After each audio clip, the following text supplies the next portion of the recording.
Que no te confunda la miniatura de este vídeo porque la pregunta no es ofensiva, es que, de verdad, ¿qué narices es esto? Y lo digo de verdad desde la admiración y desde el interés, pero de lo más profundo, porque resulta que Dacia nos ha presentado un concept car, de momento es un concept car, pero la intención es, por supuesto, llevarlo a producción y que podamos comprarlo por menos de 15.000 euros, de modo que se convertiría directamente en el coche eléctrico más barato del mercado, donde ahora mismo se posicionan el Dacia Spring y el Leapmotor T03, y es un coche mucho más pequeño de lo normal, mucho más barato, simple, sencillo de lo normal y con una serie de ideas que son auténticas genialidades bajo mi punto de vista. Vamos a verlo y analizarlo. Es efectivamente un coche totalmente eléctrico, es la idea que tiene Dacia de lo que debería de ser un coche perfecto, ideal para la ciudad, vamos, pensado específicamente para eso, para usarlo en el entorno urbano. Es totalmente eléctrico, es pequeño, es muy ligero y por supuesto lo que busca es ser lo más económico posible. Es un coche que tan solo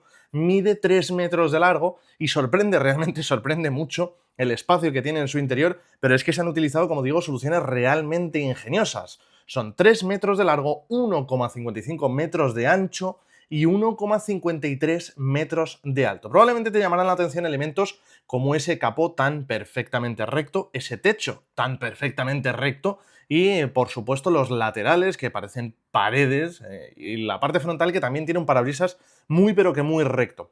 Todos estos elementos en realidad ya los hemos visto en otros muchos coches. El Dacia Spring también tiene unas formas bastante cuadradas y así se aprovecha mejor en unas dimensiones exteriores pequeñas un habitáculo relativamente espacioso. En un Leapmotor T03 pasa lo mismo, en los viejos, digamos, Fiat Panda, pasaba lo mismo en el nuevo Fiat Grande Panda, ocurre exactamente igual. Fíjate en un BYD Dolphin Surf como tiene la parte de atrás totalmente casi cortada para tener una buena aerodinámica, pero aprovechar bien el habitáculo. Pues ese es el concepto que sigue el Dacia Hipster, pero en una idea, digamos, elevada al máximo exponente. Bien, entre otros datos más interesantes, tenemos un coche que es mucho más corto que el Dacia Spring y es bastante más estrecho, pero en altura es, bueno, un coche bastante similar. Tenemos aún así 4 plazas y además tenemos un maletero de 70 litros utilizando esas 4 plazas. Pero es que además está pensado para ser, pues bueno, versátil y digamos muy polivalente, porque además podemos recoger esos 2 asientos traseros y entonces tendríamos 500 litros de capacidad. Muy interesante, la verdad, el que podamos jugar precisamente con eso. Y mirad, probablemente a vosotros se os ocurran, no sé, pues otras formas de aprovechar esa modularidad, pero yo lo veo muy claro. La verdad es que, bueno, en mi caso yo necesito 5 plazas, pero entiendo que, no sé, imagínate que utilizas este coche para llevar a tus 2 hijos al colegio, tienes esas 4 plazas y luego cuando les dejas en el colegio te vas, por ejemplo, al supermercado, pues desaprovechas esas 2 plazas traseras una vez que les has dejado, las pones de maletero y tienes un pedazo de maletero para poder ir a la compra. Yo qué sé. Es una idea que se me ocurre aplicándolo a mi estilo de vida, ¿vale? Bueno, y con esto los datos, digamos así, más técnicos y demás, porque en realidad Dacia no ha dado especificaciones técnicas. No sabemos ni la potencia de su motor eléctrico, ni la capacidad de almacenamiento energético de su batería, que es de suponer que se aprovechase la química LFP, en tanto que en el nuevo Spring ya han utilizado su primera batería LFP dentro del grupo Renault. Y ya sabemos que esta batería LFP la va a utilizar también, o esta química, mejor dicho, la va a utilizar también el nuevo Twingo y se va a llevar también a las versiones de acceso a la gama tanto del Renault 5 como del Renault 4. Entonces, en este coche pues tendría muchísimo sentido utilizar ese tipo de batería. Pero por otro lado, sí que os diré que se intuye, en base a los datos que ha dado Dacia, las indicaciones, digamos, se intuye que quizá diera para unos 140 kilómetros en ámbito urbano aproximadamente. Y te digo por qué. Lo único que han dicho es que es un coche diseñado para el día a día y que ofrece suficiente autonomía para los desplazamientos diarios con 2 recargas semanales. Que uno dice, pues ¿y eso qué narices significa? Bueno, pues es que también han dicho que en Francia el 94% de los conductores recorre menos de 40 kilómetros al día. Vamos, que al final, pues si haces el cálculo de las indicaciones que dan, pues se estima que debería de estar en torno a los 140 kilómetros de autonomía, es decir, un coche puramente urbano. Bien, perfecto, pero visto todo esto, hay que centrarse en los detalles interesantes, verdaderamente interesantes de este coche. Y cuando yo pregunto,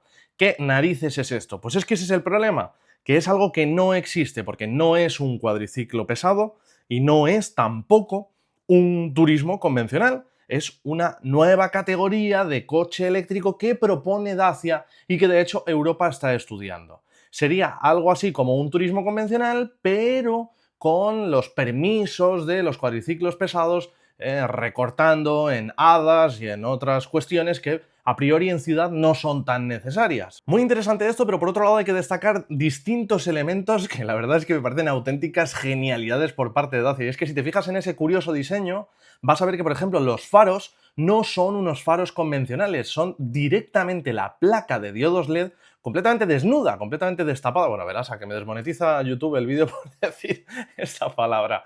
Bueno, es directamente la placa de diodos LED ahí al descubierto y eso sí, con un recubrimiento de metacrilato que es el que conforma la propia forma de la carrocería y hace de protección, sobre todo más que nada para agua y para suciedad, etcétera. Pero ahí está la placa de diodos LED sin una tulipa convencional y sin absolutamente nada. Eso es pura reducción de costes, pero de una manera que me parece de lo más interesante. Pero es que además la idea de Dacia es fabricar este coche en un único color.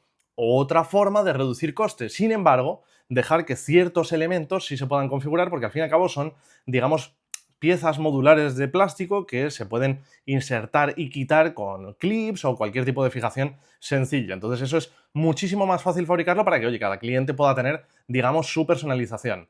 Otro elemento muy curioso para reducir peso hasta el extremo. Las manetas para abrir las puertas directamente no existen. Son unas bandas textiles que están tensas y que si tiramos de la zona en la que hay una hendidura, directamente se activa la apertura. Como veis, estamos viendo una serie de claves que tienen que ver con dos conceptos fundamentales. Por un lado, la fuerte reducción de costes, entonces la simplificación a nivel de producción, a nivel de equipamiento, a nivel de tecnología incluso, y luego por otro lado la reducción de peso, y es que hay de hecho puntos en los que una y otra cosa están unidas. Es un coche eléctrico, ya sabéis que las baterías de iones de litio pesan bastante, bueno, pues es un coche eléctrico que aún así se mantiene por debajo de los 800 kilos. Es una barbaridad y eso es lo que permitiría que con una batería muy pequeña pues también se pueda conseguir desplazamientos sin ningún tipo de problema para 4 ocupantes o para esos 500 litros de capacidad del maletero totalmente llenos y encima con un nivel de eficiencia relativo porque es un coche que está pensado para velocidades de circulación bajas. Otros muchos elementos muy curiosos reducen la tecnología directamente casi a cero. No hay pantalla para el sistema multimedia, sí tenemos un pequeño cuadro de instrumentos en orientación vertical con la información justa y necesaria, absolutamente nada más. Y para el sistema multimedia lo que se utiliza es directamente la pantalla del teléfono móvil, desde la que, por cierto, también se pueden, digamos, manipular funciones del sistema del propio vehículo. Bien, además de todo esto que te cuento, llevan su concepto U-Clip, que es una fijación propia de Dacia para unos accesorios propios también de Dacia, pues llevan este concepto